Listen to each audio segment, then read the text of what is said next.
All right, and here we are for another edition of Rum and Records. Nick, how are you? Doing good. How about yourself? I'm doing great, and you are, as always, in your man cave there. Our sort of shared office. Okay, that works. So, we're And I'm sorry. Go ahead. uh, no, yeah, Okay. just my And as you may station. be able to tell, I'm not in Florida. Your mom and I are traveling. In fact, we're probably about 45 minutes from you right now hmm in Alpharetta, Georgia. It's just a little bit before Christmas. We're up here for a few different things. Your sister is looking for a wedding dress, and so mom went and went shopping with her and some friends, and so we've just been taking care of some business. And then tomorrow we're all going to get together and have a Christmas dinner, and it's going to be nice. And so, full disclosure, we are redoing an episode of Rum and Records that we tried to do. Oh, I don't know, about maybe a month ago, About that, yeah. and we had some audio issues. And I'm mentioning that because it's going to come up and be relevant in a minute here, and you'll see why. Pardon my phone blinging, but there's a text message going on, and so if you hear some blinging, that's what it is. In any case, so we are redoing an episode that never made it to air, and so it's the same rum, the same records, but we're just in a different location this time. And so I'm going to kick it off with my rum, if that's okay. And today's rum comes to us from Guyana. That's a country, if you're not familiar with Guyana, it's on the North Atlantic coast in South America, and the rum is called El Dorado 12-year rum. There it is, right there. I've chosen the 12-year. There's some other ages, and we'll talk about those in a minute. It comes in a very simple cardboard box. It's not like some that we've seen on this show that have incredible packaging and all kinds of crazy stuff. It comes in a little cardboard box. But I do like the bottle. It's kind of a cool, funky. Looks like something maybe a pirate might drink, right? hmm Certainly, there were pirates off the coast of Guyana back in the day, and there have been actually more recent reports of some pirates, not the same kind, not like Jean Lafitte, Blackbeard, Captain Kidd, but just guys, little fishermen, guys running off the coast in little fishing boats and attacking commercial vessels, that sort of thing. So that still goes on, unfortunately, these days. And as I noticed the last time, this actually has a little pirate ship on the label there. It's maybe a little hard to Yeah. see, but there it is. So that's the label, El Dorado. Now, El Dorado is a blend of aged rums. All of them have to be at least 12 years old. Okay. Now, that's different from some other rums that are blended, like Zacapa 23 isn't all 23-year-old rums. It's made up of rums that can be younger than 23. This El Dorado rum is distilled using a combination of stills, including a double wood pot, and then it's aged in bourbon oak casks. And rumratings.com gave it a 7.6 out of 10. Reviews call it a sweet rum, easy drinking, and sipping rum with lots of fruit, honey, and dark sugar. And we're going to try it here in just a second. Now, one of the things we try to do is that let people know about good rum, though, that's also affordable. We've talked about rums on this, that are over $100, and certainly El Dorado has a 21-year-old rum that will set you back about $100, and also a 25-year-old rum that can cost several $100s. And I've seen it for over 500. You all right over there? Yeah, all good. Okay, keep seeing the top of your head. This one, their 12-year, is you can usually find it for around $35, maybe even a little bit less, right? So again, their 21-year-old rum is about $100. 25-year-old, I've seen it online. Bottles of it for as much as $500. So this one you can find for about $35 or less. They have an 8-year that runs around 25. I've tried it. It's also excellent. And there's a 15-year rum that runs about $45. So depending on your budget, there's something for you from El Dorado. All right. I'm going to pour a little. This is the reason I mentioned that we started to do this show a month or so ago, because if you look at the bottle, there's very little left in this bottle. When I bought it initially for the show, it was a full bottle of El Dorado, but I've been sampling it since. I still got enough left. I've been saving the last little bit so we could redo this show.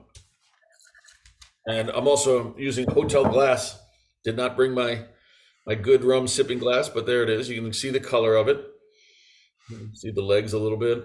Yeah, the legs being what sticks to the side of the glass. Very nice, nice dark. It's a little lighter than some, but it's still a nice color. Mmm, smells good too. Got a good nose for those aficionados out there, the snooty ones, right?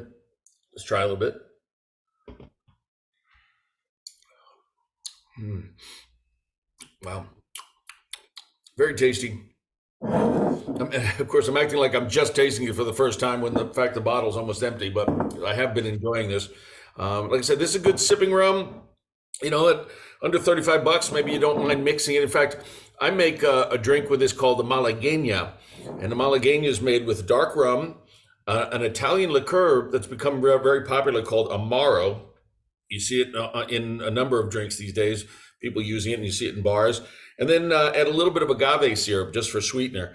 So dark rum, Amaro, which is a little sour, a little bitter tasting, which is kind of hip these days, with all the Manhattans and old fashions and all those.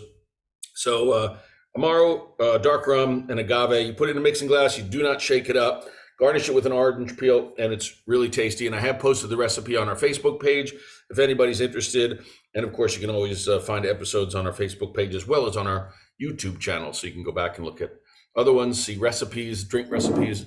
I posted a couple of pictures recently of some other drinks I made with rum. You can use rum in a lot of drinks to replace whiskey or bourbon.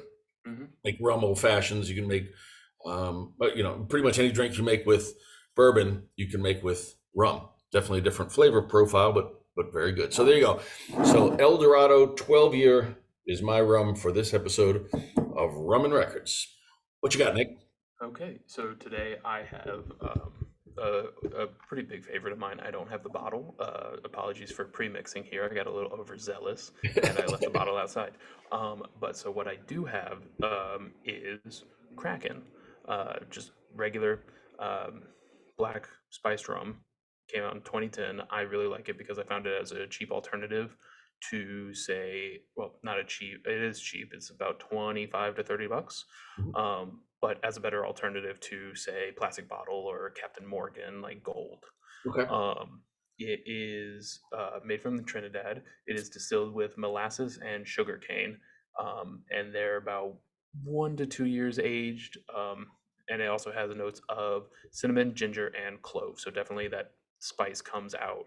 I find it as both a good rum just to pull out to show off, be like, hey, look, I got this. I didn't, you weren't an afterthought. You're not Captain Morgan Silver. Yeah. You're not Parrot Bay plastic bottle. But it's also good because I like the flavor myself. I like, dark rum, spiced. And yeah, so what I have it mixed with is just for a lower calorie option, LaCroix, lime specifically. So, Oh, that's neat. All right. mm-hmm. Kind of like how some people will do tequila sodas and stuff like that.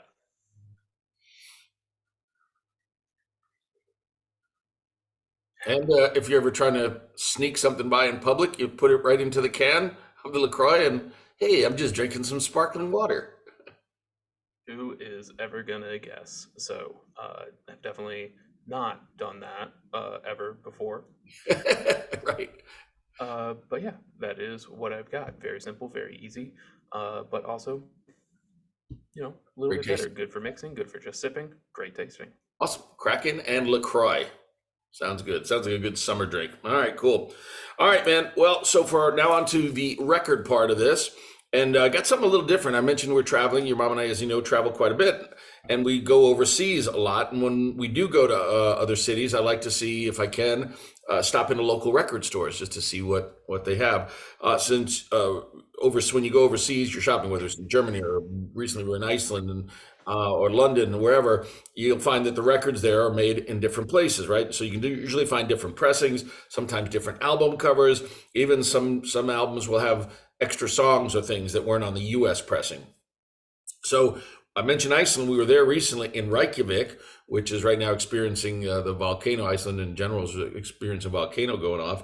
But we were there before the volcanoes, and we found a cool little small record store. And of course, one problem with buying albums when you travel is then you got to carry them with you all, pack them in a suitcase and fly with them and all that. And so you have to be very careful. So what I like to look for is 45s. And so sure, this place in Reykjavik, Iceland had a nice selection of 45, something like 3 for $10 or something like that. And so I picked up a few, and I've got some here. This one is by Gary U.S. Bonds. It was a favorite. It's his quarter to 3. Then there's the Kinks with Dead End Street. I picked that up. Kinks, of course, very famous English band. And then the Shadows, all right? And this record by the Shadows, if you're not familiar with them, were an English instrumental band. They were best known for backing up Cliff Richard, was a huge star in the late 50s and 60s. And the Shadows had a few hits of their own. The first one was Apache in 1960, big, relatively big hit, all instrumental, no vocals at all. Um, this particular single is called The Warlord, and it was released in, this is a German pressing, by the way. It was released in 1965. The song was actually written by an American named Jerome Moross. Hope I'm pronouncing that right, Moross. It was the theme song to an American movie by that same name, The Warlord. It starred Charlton Heston. But the song itself, it was made for the movie. It was in the soundtrack of the movie, but never made it to the album itself. So it did come out as a 45 from the Shadows. It was released in the UK and went into the top 20. But the real reason I wanted to showcase this particular record is because the B side has one of the best titles I've ever heard from any pop record, and it definitely sounds like an English pop band song. The song is called I Wish I Could Shimmy Like My Sister Arthur. I have no idea what all that means, and there's no lyrics to explain it, but the song is called Wish I Could Shimmy Like My Sister Arthur. So all the way from Iceland via England, it's the Shadows with the B-side to their top 20 single, The Warlord. It's called I Wish I Could Shimmy Like My Sister Arthur. Let me see if I can get to, here we go.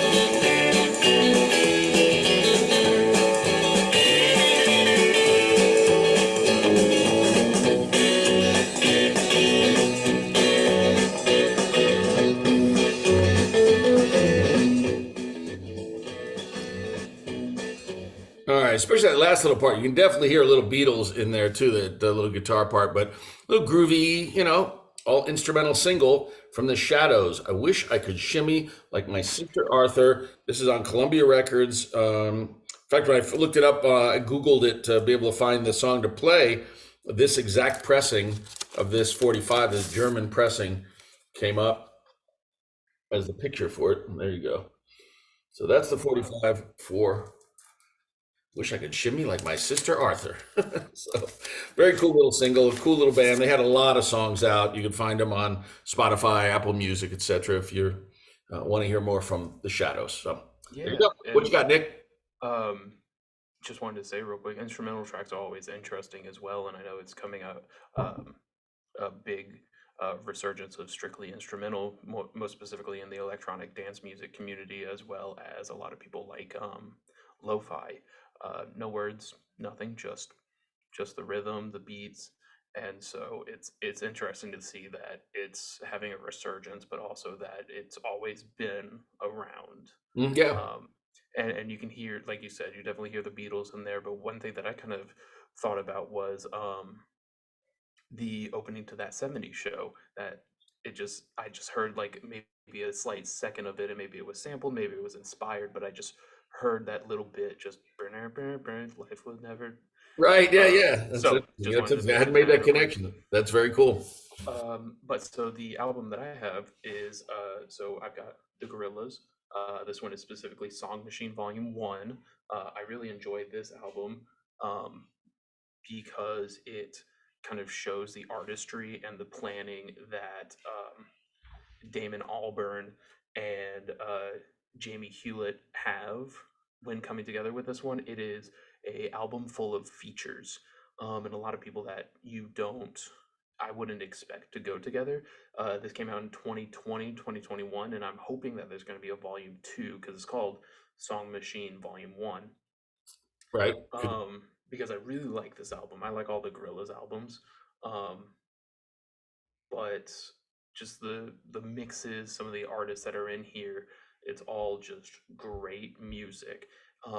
And so for people who don't know, the Gorillaz obviously Damon Albarn, Jamie Hewlett came together in London in 1998, and the Gorillaz is actually a virtual group. They're not, none of the actual people are real, but you have the vocalist 2D, you got Murdoch Nichols, the bassist, you got Noodle, who does guitar and keyboard, and you got Russell Hobbs, who does drums. And what's really interesting is that they've created this entire world with them from 1998 to Demon Days, Plastic Beach, the Now Now, Humans, and now Cracker Island. It's just this long story that follows these people that could honestly have their own TV show. And in a few instances, I know they did I can't remember if it was an actual episode or just a rip on MTV Cribs. Mm-hmm. Oh wow, I remember But seeing so that. all their music videos as well are just fully animated, and kind of, even though the music might not follow the story, at least the videos do. And it's just always interesting to see and watch. And it's such an interesting cast of characters as well. Um, Another group of characters that I can kind of um, not compare to, but one that some other people may have watched more of is Metalocalypse. It's a Adult Swim show about a metal band and just the over exaggeration of those. Like in this case, 2D, the vocalist is just kind of there. He's just kind of has this 1,000 yard stare. And then Murdoch Nichols, the bassist, is just the grossest human you can imagine. Um, so it's just an interesting And you group, said, and they're and continuously you evolving. yeah, you were telling me you can follow the story. They have a story, an arc, a story arc, kind of for each of these characters. Didn't you say one of them was in jail or something for a while, supposedly? Yeah, so a little bit of time, nothing really changed about it, but one of the bassists, actually, Murdoch Nichols, was in jail for a little while, and if you grew up sort of when I did watching cartoons, you will recognize the bassist that they replaced him with for the time being, because it was Ace from the Powerpuff Girls, one of the villains from the Powerpuff Girls, and it's just really, I mean, it's just funny to think about, to see, and everything of that sort. But so the song that I chose from Song Machine is called "The Pink Phantom," and it features Black from Atlanta, um, rapper, great artist. Um, he has, in 2018, what really put him on the map for what I found him on was his album called East Atlanta Love Letter. Just great artist overall. And then also featured on this is Elton John. Oh So wow. I don't know what else to say about Elton John that hasn't been said before, or that everybody already knows here. Just incredible musician, incredible history. Um, this page says that he was active in 1962. Hmm. Um, Apparently, when he was just working as a pianist at a pub. And then his debut album in 69 to 73 ish, I think, was Goodbye Yellow Brick Road. Um, Great artist. Both of them have amazing vocals, and you'll hear a little bit on that. Obviously, I think you should go listen to this whole album, but if you're going to listen to a song, I think it would be this one. All right, cool. You want to hear it? Just back on. Out of mind, in a sky made of diamonds, where the world fell silent. I'll be waiting for you on the other side of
But as much as I hate to cut it off there, we're gonna be needing to pay the Gorillaz royalties any more than that. That's very cool though, but it does sound like it could be an Elton John song. Yeah, you hear his piano in the Yeah. background there. You didn't get to hear any Black, but that's okay. He's in the beginning and sort of throughout the song. Um, but that was also Elton John on the piano there. So just a What a great neat song. collaboration. I mean, who would have Yeah. thought to put those guys together, the Gorillaz, Black, and Elton John, although there is a connection, Elton John and Black both being from Atlanta, or Elton not being from Atlanta, but having lived in Atlanta anyway for a long time. Of course, and some of the other people on this album, Robert Smith, Beck, Lee John, Schoolboy Q, St. Vincent, another combination, Slow Tie and Slaves, Fatoumata Diawara, Kano, Roxy. I mean, there's just so many people, and I love this album. Something that I've noticed, and probably a lot of people have noticed about records nowadays, is they don't have as many inserts. They're not as fun. It's not an experience. I mean, the music is the experience, but like sometimes you want a little bit more. And what I really like about this is that it is a whole book. So you got your Oh, wow. insert that kind of shows the music and all the people on it, and then you've got just pictures of the band.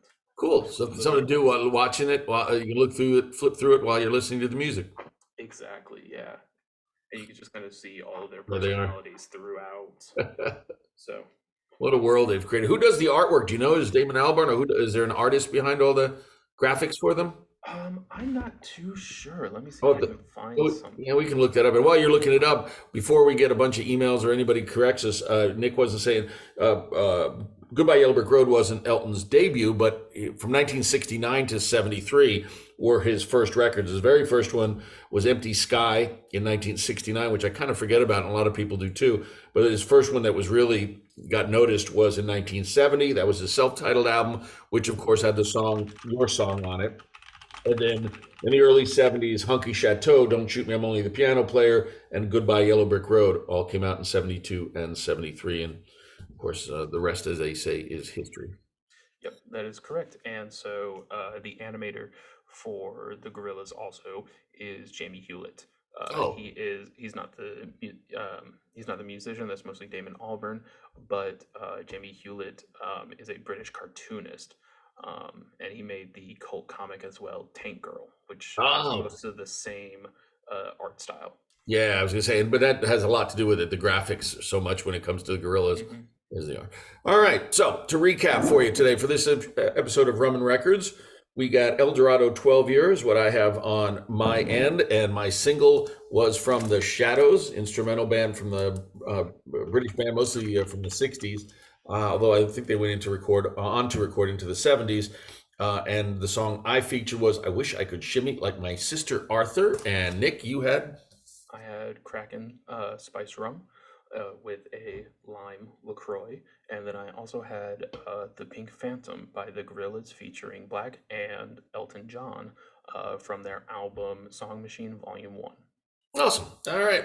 Well, great to connect with you, Nick, and we will see you again soon. We'll see you actually I guess tomorrow, right? Maybe even tonight. I think we're maybe connecting for dinner. We're not in the same room, but closer than we normally are, because I'm normally down in Florida and you're up in Atlanta area.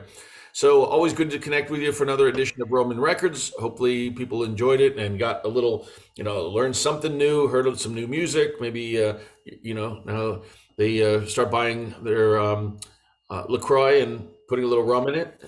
They sip as they walk around. Who knows? Who knows? But we'll be back another time. We do have our Facebook page, of course, and a YouTube channel. So look for some Rum and Records, and like and subscribe. And I would point to something, but we don't have that graphic. So like Pocket. We're not all cool like that. But anyway, you'll find us on Facebook and on YouTube, and we'll have more episodes of Rum and Records coming your way soon. All right. All right. Talk to you soon, Nick. I'm going to stop recording. See you. Bye.